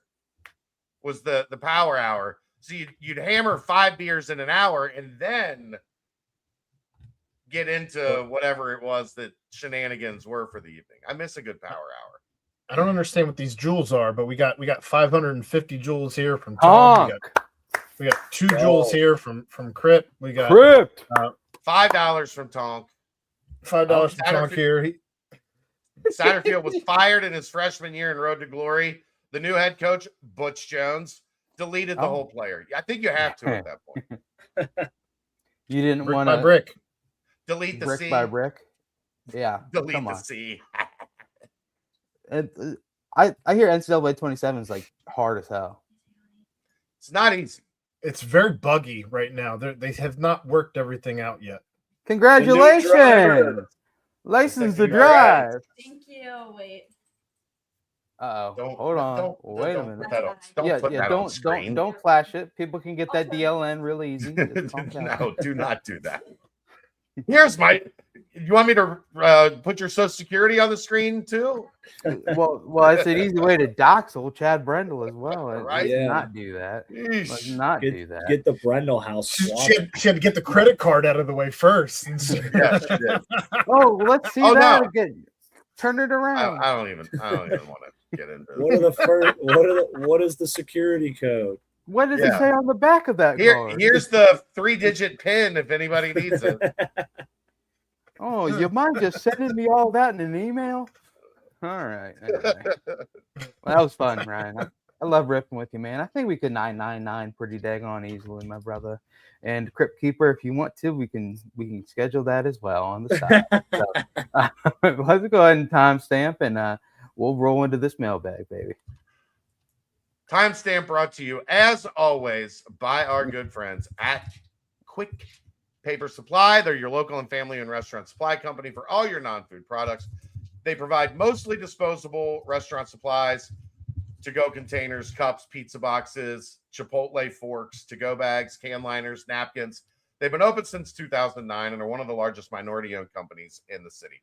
Call Nick 513-470-2029 and reference Bearcats for 20% off your first month of purchases. Boom, boom. And as we always do before we roll right into the mailbag, I do a little bit of a fodder moment. And that fodder moment right now is basketball. Bahamas, Flow Sports, Calgary, Sunday, 2 p.m. And then again on Tuesday, Victoria. Sounds like a cool little group. Going to go hang out with Calgary and Victoria. 2:30 on Tuesday. Going to be fun seeing Coach Calhoun and the Cats. Chad, have you been able to? You got a little eyebrow raises. You have told us that you'll be there, so that's exciting. Get to hear even further more about it. Have you been able to see MJ Collins in action since he has been implemented to the team? And on top of it, excitement this week leading up to what it's going to be like over there in the Bahamas. Yeah, I think Dave and I will get into a lot of kind of what to expect or what I'm looking for on Wednesday. It's always, the summer's always interesting because there's such like an ebb and flow to it. You know, guys, you know, like the first 3 weeks, if you'd have told me Tyler Tejada was going to shoot 60% from three on the year, I'd have believed you. Right. And then, of course, law of averages, he's cooled off. Now he had it's not like he's missed everything, but it literally felt like he was making 80% every day. Right. But you know, that's Addy, Adlan Elamine. He goes by Addy. So if you hear Addy, that's where that is. When he came back from the Tatum camp, he wasn't even touching net for like a week and a half. Now it's been Miles Colvin. Colvin, I think, in live action, and this is a little different. This has been in 5-on-5 because they're getting ready for the Bahamas. Brent, I think he's made 14 of his last 17 threes in live 5-on-5 action. Ooh. I mean, at one point he had made 12 in a row. Yeah. Over 2 practices. Wow. He did not miss in 12 attempts from 3. Getting comfortable, you think? Is that more in a flow? Let's just hope that's not something that happens only in out of conference and then just falls off a cliff in conference play. I mean, if he shoots like that, he's going to get tagged. Now, a lot of it has been he's been doing what he's good at, which is catch and shoot, and then attack closeouts. Like you don't want. He's not a guy that's got a great handle, so you don't want him trying to create or facilitate for himself. But the way the offense moves and the way the ball flows, it is finding him open. And when he's open and he's got his shoulders square, it's in. And it's been that way for days now. Yeah. Like we've just been laughing about it, how unconscious he's been from 3. But that's part of why you can't. It's also the same in football. It's why you can't go to one practice and think you've got everything figured out, because guys have a hot day, guys have a cold day, like guys have a hot week, guys have a cold week. It doesn't mean they're a bad player. It means shots didn't fall this week. So, I still think, the most consistent guys so far, Brent, have been Colvin and Tejada. I think I expect that to carry over into the Bahamas. But, I think Tyler Riley's played well. MJ Collins is acclimating. Obviously, everybody else has had 7 weeks and he's had 1. Right. So he's catching up, but knowing the system helps. Yeah. But I think it's going to be a good chance to get a feel for where things are at. I think there's going to be, and I'll talk about this probably at length on Wednesday. I think there's going to be stretches where we all look at it and go, "Ooh, right. Oh boy, I can't wait." And then there's probably also going to be stretches over there where they turn the ball over for 5 minutes and everybody goes, we're fucked. We're never going to make the tournament ever again. Right. Offense? What is this offense? Yeah. Yeah. They can't play defense and now they can't score. Like they still can't score and now they can't play defense either. I'm out on it. Like, you know, there's going to be some rumbling and grumbling. Hopefully people won't complain too much about the color commentator at the event. You know, people like to complain about the announce crew. So hopefully no complaining about the color commentator on Flow Sports Sunday and Tuesday. But I'm excited. Plane heads out at like 7 a.m. Saturday morning. Gets to the Bahamas. We got a short layover in Charlotte. Gets to the Bahamas early afternoon and then get ready for the game on Sunday. And I think Monday and Wednesday are like off days that I'll actually get to enjoy the trip a little bit. But I'm going to make every effort to at least give you guys a segment next Monday night and get you caught up on what we saw. Thank you, sir. Thank you, Picking up Wes in Charlotte. No. How about the no? All right, Aaron, let's do the damn thing. All right. Well, we will start off as always in the football portion of the mailbag. And first and foremost, in this age of general managers and specialty coordinators to assist with everything, could Nico Palizzetti be a head coach? No. He's a strength and conditioning coordinator. That's not a knock on he him. gets me fired up, though. We asked him straight up, before the show started, could you be a head coach? And he said, I would fail miserably, falling straight on my face. Yes. Keep it moving. So I put a lot of weight on team culture that results in wins and believe that coaches are doing a phenomenal job building an amazing team culture. It's a big reason why I'm optimistic UC can win more than they are projected to get this year. Compare this team's culture with past teams and your thoughts on whether team culture is a difference maker. I believe that was one of the first questions, maybe the first or second question he answered, if you want to go back and listen to that at the beginning of the interview. But I will fantastic answer. I will add to what I'm interested in getting Royer's thoughts on what I'm about to say. One, I think team culture is in part a product of how you recruit, how you identify players, how you fit people into the system. But team culture is usually pretty damn good in the summer. Oh, yeah. Your team culture is what's tested after a 2-game losing streak. That's when you find out what your team culture is, right, Ryan? Yeah, 100%. You can't recreate. Yeah, you can't recreate going down 2 quick scores in the first quarter. Going down 2 scores in the first quarter really quickly. You can't recreate dropping 2 games in a row.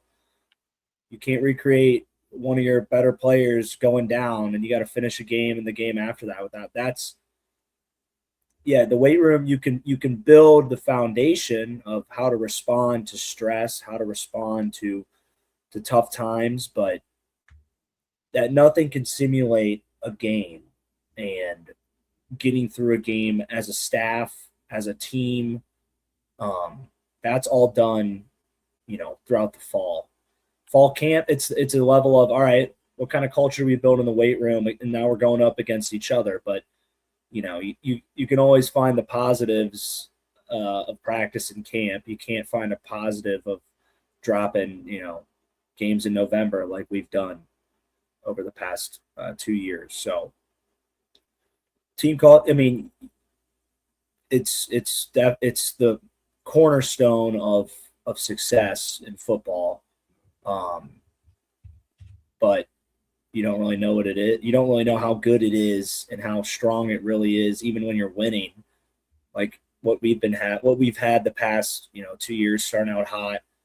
Things look like they're, especially last year. I mean, we thought we were going to be playing for a Big 12 championship after that Iowa State game. So it's in those moments where things take a turn, and in the fall where you really see what you're made of, and if you have to make changes and dive deeper into yourselves as a team, that's where it's done.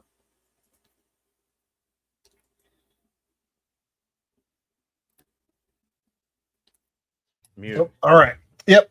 4 players were drafted off UC's roster in the most recent NFL draft. Over or under 3.5 Bearcats drafted in 2027. Oof. I mean, right now the projection is what, 1? Huh. I mean, well, no, I mean, all 3 linemen could get drafted. Could, but I'm talking about like right now. If you're looking at, early And Cotton probably. Tangastal is, I think Joe would probably be somewhere in there. I think it's going to depend largely on what he looks like this year. He can certainly play, at his size and agility and toughness, he could certainly play his way much higher up the board. But I don't think he's like super high on draft boards at this point in time. Yeah. Man, I mean, I think I would have to go under right now. Yeah, I agree. But there's a long way to go. Like, some of these guys could pop up. Like I don't think that nobody really had Cyrus Allen on draft boards until much later in the season. And then really Gavin Gerhardt popped up out of nowhere and claimed a spot. And Dante Corleone, everybody thought would be a, day 2 pick and didn't get selected. So, it's a long way to go, but right now we're not, I think at this time last year we were Golday was for sure going to get drafted. Dante was for sure going to get drafted. Royer was for sure going to get drafted. And then, a couple extra pieces, like which of these guys play their way into it. I don't think 4 is astronomical for this team to get to, but I like if Tayo has a great year at center, he could, like, that's such a thin position. Mm-hmm. And he has experience being a very good guard where you've got that, you can draft him and he can be your backup center and a swing guard. Like, those 3 guys could all very well be drafted if this line lives up to its expectations. So then all you need is one more guy and you're over. But for now, before we see things on the field, I'll say under. I'm with you there too. JV Gibson sounds like he's potentially another guy that if he continues on the Cyrus Allen arc that, Nico mentioned. So, but yeah, I think all 3 linemen could get drafted. And then after that, who's going to be that 4th or 5th? So I think it's over because I think this team goes 7 or 8 wins and I think they open some eyes. So yeah, someone like pops on the defensive side. I mean, MJ, what's his name? Cannon. Yeah, MJ Cannon or Beeler ends up being a dude. Antoine Peak. Yeah. Jonathan Thompson. There's some dudes. All right. Who have been the top workout warriors over the summer? Well, go back to listen to that first hour of the show. Kind of got an answer there. Going into camp, what do you believe is the weakest group on each side of the ball? I'll aim that at you, Chad. Whew. I wasn't going to ask Nico to call out who he thinks the weakest group is. No. I think defensively is pretty easy. Just like tackle. Yeah, the interior defensive line. Yeah. Offense, I'll go unknown at this point. Offense, I'll go tight end for now. I was going to say, yeah. Yeah, if you're like, and obviously it'd be awesome if Kamari Smith that had that blow up that Nico is expecting or hoping for. I think everybody around the program watched him this spring and summer and is expecting him to pop off. Exactly, but I mean that's a redshirt freshman who hasn't played yet, so right. I'm with you. I'm absolutely with you. All right. That is the football portion of the mailbag, and now it's time for the basketball portion of the mailbag. Hey. Can you provide an update on the current status of the eligibility lawsuit? Not really. sports law is not my specialty. They are the NCAA is trying to expedite the appeal. We're waiting to hear, like, as of now, there's no, hearing for the appeal, or nothing has been set. So at this point in time, they're all eligible, and they are until they aren't. And there's no specific, date or anything that we're looking at right now is like, this is when we'll have more information. Right now, we have the information that is currently available and scheduled. And if that changes, that'll move things up. All right. Is there anything to draw from Riley, Collins, Colvin, Tejada, and Hastings seemingly always being on the same team in practice? Are those the projected starters? They're not always on the same team in practice. That's just the video clips that get out. They switch sometimes during practice, or they change teams up every day for practice. Those guys were not all on the same team today. So no.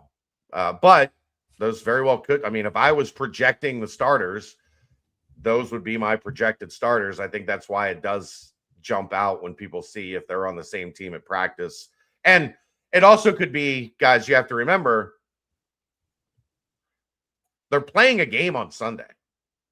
Yeah. So, if those are going to be your projected starters as of Sunday, then you probably would want to get them on the same team, or playing together as much as possible in practice leading up to going to the Bahamas.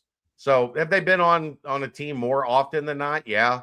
Would I guess that that's probably, unless they decide like MJ hasn't ramped up enough and maybe he comes off the bench in the Bahamas, whatever. But, if I was picking 5 right now, those would be the 5. And if those are going to be the 5 in the Bahamas, you're going to want to get them, used to each other as much as possible right now. Purdue used 2 different starting 5s in their 2 little exhibition games, whatnot. Do you think that, like, obviously don't want to put too much credence in what the starting 5s are, but I mean, do you think that it'll be more of a consistent starters roles, or what would you expect? I guess is what I don't expect anything. I mean, you could see like the guys that are typically together start Sunday, and then that second group starts on Tuesday. I have no expectation, because you're just trying to get out there and put to work what you've been working against somebody else the things that you have installed so far. Like, there's still so much more of this offense that needs to be installed, so much more of the defense that needs to be fine-tuned. So I don't think there's anything that I'm like, and just in terms of like rotations and lineups and stuff, I think anything is probably on the table, because everybody's healthy. Like, you're gonna have 13 guys now that maybe not Vaden, just given his role, but you're gonna have 12 guys that all are looking to get minutes heading to the Bahamas. So that part will be interesting. And I don't think you're gonna see anybody playing 28 minutes of a 40-minute game per se. I'd hope not. No. Yeah. No. How many wins did MJ Collins add to this roster? Over or under 2.5? 1. I'd say over. I don't think, like, the non-con is what it is. I think it's, like we said on the last show, very possible to just go through that whole non-con unblemished. I think it'll be more like when things are clicking and you have roles established in conference play. I think MJ Collins would help bolster the opportunity to not slip up against a team that you should not slip up against, in a scenario where maybe his additional scoring in a night where everyone else is a little cold or something like that. So I'd say over. I think the big thing with him is he's been a big shot maker. Yeah. So that leads me to believe, like, if he's going to be the guy that's got the ball in his hands, if he's successful, then it should be over, because once you get into conference play, like, you're going to be playing close games, and you're going to be playing games that are down to the wire. If you got a guy that takes you from, we don't know who the man is, to we're running action to get MJ the ball in isolation with, 12 seconds on the shot clock late in the game, he could very well be 3-4 wins important if he's eligible at the end of the day. I think he will be, but you never know. It's the NCAA.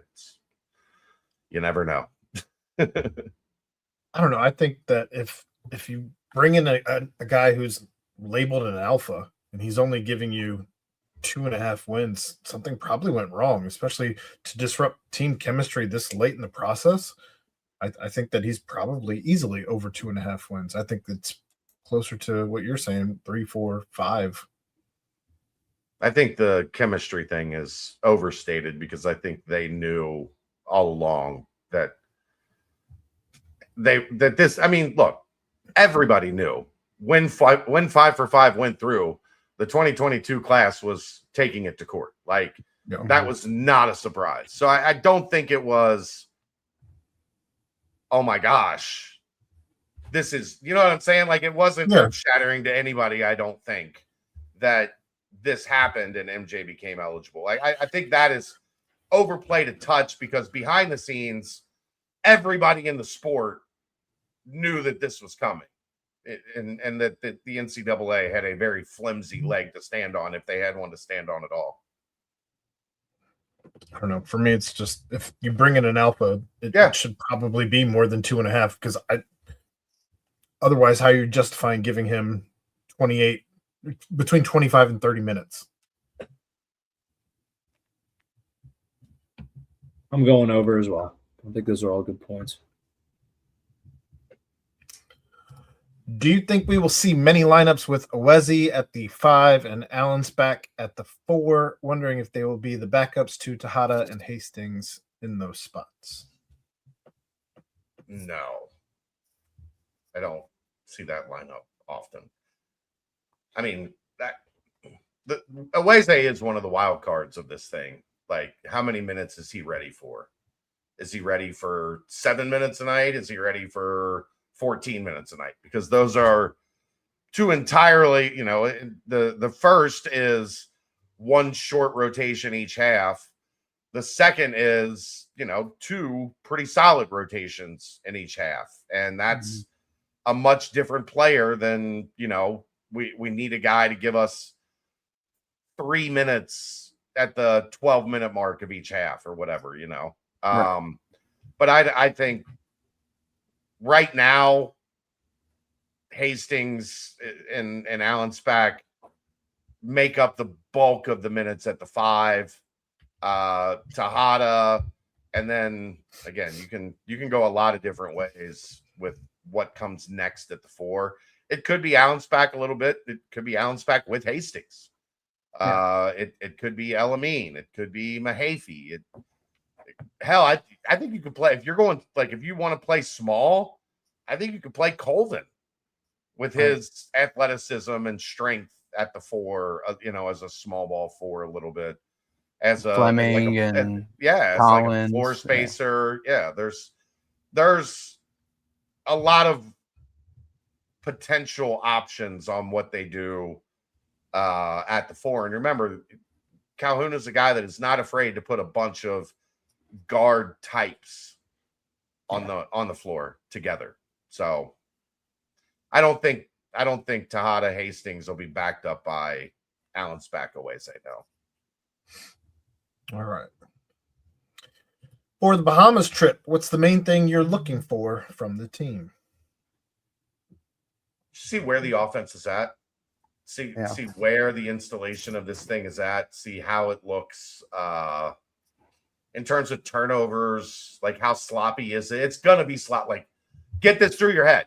It is going to be sloppy at times, because they have not, spent weeks and weeks and weeks and weeks fine-tuning the offense. They've been together for 8 weeks, and 5 of those weeks, they weren't really playing 5-on-5. They were installing and getting up to speed. The past 3 weeks, you've seen more action, and it's gotten cleaner as it goes along. But I know today, the staff was not happy with how the offense played today for either team. And there's going to be stretches, especially between now and, the start of November, where they're still figuring things out. I want to see how far along they are and how long, how are they able to, if they have a bad 5-7 minute stretch, how quick are they able to get back into rhythm? How quick are they able to regain that style that they're trying to execute offensively? Yeah, I'm just excited to see the team, period. I mean, that might sound like a easy, bland answer, but just want to see the makeup of the team and how they kind of flow together. And like Chad's saying, the early installs of the offense, and kind of just how does Tylen Riley look getting downhill? How does look shooting the three? Does Avalon Nilamine have a big dunk? What about the big men? Jaden Hastings, do I see flashes of Justin Jackson? For all the people that have not been able to go to practices, this is an extremely very happy to be received treat to have Bearcat basketball on Sunday and on Tuesday. So that's what I'm excited for. As long as Flow Sports can keep the feed going strong. Right. Is it fair to say the Utah State guys are the ones most likely to stand out during the Bahamas trip? No. I mean, outside of MJ, remember, those guys are young. And yes, they played some, but if you really go look, those guys weren't heavy minutes guys as freshmen at Utah State. Now, they know the system. I think, especially Perriman and Addy will have some stretches where you're like, whoo, okay. But I don't know. I wouldn't say that, because it's just as likely that Riley or Tylen Riley or Tejada or Colvin or Allen Spack or Hastings, it's just as likely that any of those guys jump up, Carson or Fleming. There's a lot of options that I don't think it's fair to say that those are the ones most likely to stand out. Post-game shows after the game, probably not. Save it for Monday, Chad. Save it for Monday. Okay. All right. Okay. I mean, if we can get something up on Sunday night, we probably will, Brent. Well, yeah. Yes. It won't be an hour aftermath deal. Yeah. But, right. We'll try to get something up. Any new additions coming to Fifth Third Arena this offseason? Are there going to be any new food options, fan experience upgrades, renovations, or other changes that fans can look forward to? I have no idea. It is July, and that's November. I am trying to look forward to Saturday as best I can, and that's a challenge. So I don't know. I have no idea. But maybe, and when Chad does know, y'all will know. When somebody knows, we'll try to have them on to discuss those things. Here we go. All right, and we haven't even done the football. What new addition or anything coming to Nippert for football season yet? Right. I only have the capacity for so much. I try my best when we can to have people on to discuss those things that know them much better than I. Mm-hmm. You have to remember, I'm spoiled. It's been a long time since I've been part of the fan experience in sports. Well, usually DeFino comes on, but with his position being different. Yeah. Well, he's not. It's not different. I'm He's saying not here. someone else will be in that position. I Yeah. guess is Yeah. We'll get those answers 11, but I do not have them today.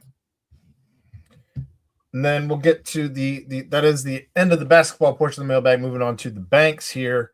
I'll get this one out of the way before we go any further. It's National Chicken Finger Day from our guy Greg Hooden, who knows every national day. It feels like he's very active in his Twitter with those national days. But what's the best dipping sauce? Any answer not galactic is wrong. Galactic sauce is the best dipping sauce for chicken fingers. There's no question. Okay. Well, shouts to Galactic for sure. But Royer, if it's not Galactic, which one are you going with? High Marks fry sauce. That's what I was thinking. That's what I was thinking. I'm a damn slob for a good ranch though. Like I like my ranch a little bit runny, kind of like the pizza places ranch, a little runny. Like Room temperature, not cold. No, I like it cold. All right. I've always been kind of on chicken fingers. I like a good barbecue sauce. Okay, yeah. I like a good barbecue sauce. A good honey mustard can go a long way as well. There's not usually honey mustards are too tangy. I don't know if that's the right. No free ads, but O'Charlie's had a phenomenal honey mustard. Well, it's just that's a ripoff of Rafferty's, which has the best honey mustard on the planet. Well, there we go. We're on the same wavelength. Yeah. Gosh, we might as well just No. Okay. All right. Sorry. I'm not cheating on. I'm not. Look. I'm He not wasn't going to looking. be. He wasn't looking. Look, he's not even listening. He wasn't looking and he wasn't listening. We could have done it real fast. All right. Go, Aaron. Come on. Next question. Sounded so awkward. 1 year anniversary of Ozzy Osbourne's passing was yesterday. Name your favorite song from Black Sabbath or Ozzy's solo work. Not a What's big that one Ozzy song guy. that Crazy Train?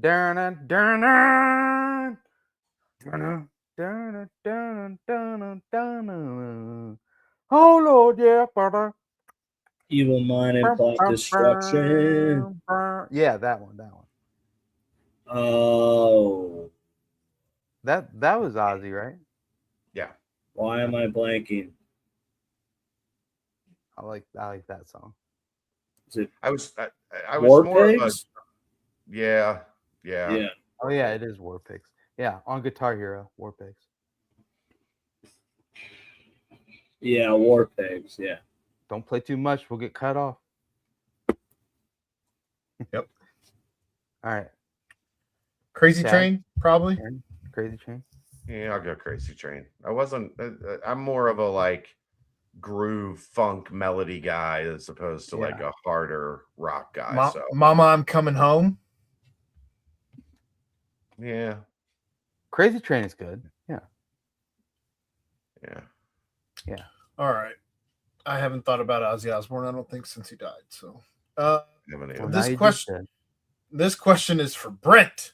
Okay. What year did Cash Money Records take over? Take over. I mean, in what way did they take over? I know they were founded in like 1998, maybe, and then the 99 and the 2000s, Brent. Okay, you got Birdman. Shouts to Birdman, right? There's this one song with Birdman and the Birdman. I do it again, and I put him on the map like, and but like there's this one part. It's like Buddha do the bass with the up and down, like and then I heard the boom from the amplifiers, and like boy, Gator boots. Gator boots. It's so loud. And like you're boom. So like I would say they were kind of taking over then. And then Lil Wayne, obviously, and Drake and Nicki Minaj. The 99 and the 2000s is the correct answer, Brent. Okay. Cash Money Records taking over the 99 and the 2000s. Burr. I like Go DJ, because that's my DJ. All right. A quick would you rather in honor of Chad's pricey trip to the Bahamas and in memory of Camp Higher Ground. Okay. A $30 bagel with cream cheese or a free plate of cottage cheese mixed with applesauce. The Brady Collins special. I'm going $30 bagel every day. That was so disgusting looking every day that Brady made it. I don't think I could eat it. I don't think I could eat I a think it'll be spoonful. good. I'll probably do the $30 bagel though. I love me a little bagel cream cheese action. Right. Can it be an everything bagel? Do I get Whatever the you cream want. cheese? A I blueberry think the bagel? options. I think Kelsey said the options were plain and everything Nice. with cream cheese, plain or everything with Okay. cream cheese, $30. Okay. I don't know if that's toasted or not. Ooh. Is that 30 US dollars or is that 30 Bahamian dollars? $30 in American monies, Aaron. Okay. Human monies. Human monies, yeah. I like it. I like it. All right. Well, that is the mailbag. Go ahead and get us out of here, Brent. Wow. I don't guys. think you guys understood how sick that plate of cottage cheese and applesauce looked every day. Look, when I'm Brady telling you, I Collins don't think I made could it. eat a spoonful of it. Not one spoonful. I don't think would go down this gullet. I told Brady Brian, you never saw it? No, I never did see it. Well, you know, we sat over there by the salad bar was our spot. And every day he would get a big old plate of just applesauce and cream cheese all Applesauce and cottage cheese, not or cream cottage cheese. Cottage cheese. I get a lump in my throat just thinking about how disgusting that was every day. Liz, would you do cottage cheese and applesauce mixed together? Ew, was Liz's response. Yeah, exactly. It's the right No. answer. That's Well- right. Ding, ding, ding. Correct. Liz is correct. Shouts Liz, good answer. Crypt Keeper, funny thing, yes, I get the damn Chick-fil-A thing, especially when you're wearing a red Bearcat shirt with the sea paw. Like, So annoying. it is annoying. Whatever. They think they're so clever too. Every time, like you've never heard Yeah. it before. Yeah. One time we were at Chick-fil-A and one of my friends just thought it'd be funny. Hey man, you work here? But yeah, anyway, it's a different story for different podcasts. It's the same people who say, "Hey, Aaron, you ever heard that one?" No, sir, I've never heard that one. No, never, Dumb ever. shit. Never, ever. Get on my level or what? Okay, 2 hours in. How about that, guys? Our first 2-hour show in quite a while. So shouts to Nico Pelizzetti, the absolute GOAT. He did a great hour, broke down each position group, told us some highlights. God, he must be fired up. Shouts to Cincy Light in the Cincy Light Studios. I think Aaron said he had 17 Cincy Lights at the golf outing. Spectacular Sure did. performance by you. Shouts to Danco Transition Auto Care and shouts to Quick Paper Supply. Chadio is hopefully safe travels for you this weekend and safe travels for the team. Excited to hear everything in store. Huge week ahead, obviously, Nico, bringing down the house at Nippert See you Stadium Friday, Brent. on Friday. I already texted Nico on the side. I said, I'm sorry, I'm gonna have to miss brother, but you know what? He's amazing. And then shouts to everyone who listened, especially Crypt Keeper and Aardvark Architect. But you know what? Stay locked in the Bearcat Journal. We've got everything coming for you, everything that you need. So for the guys, for the crew, for the squad, for Aaron Smith, for Chad Brendel, and for Ryan Royer, I am Brent Young. Yet again, another fantastic BBP presented by BearcatJournal.com. See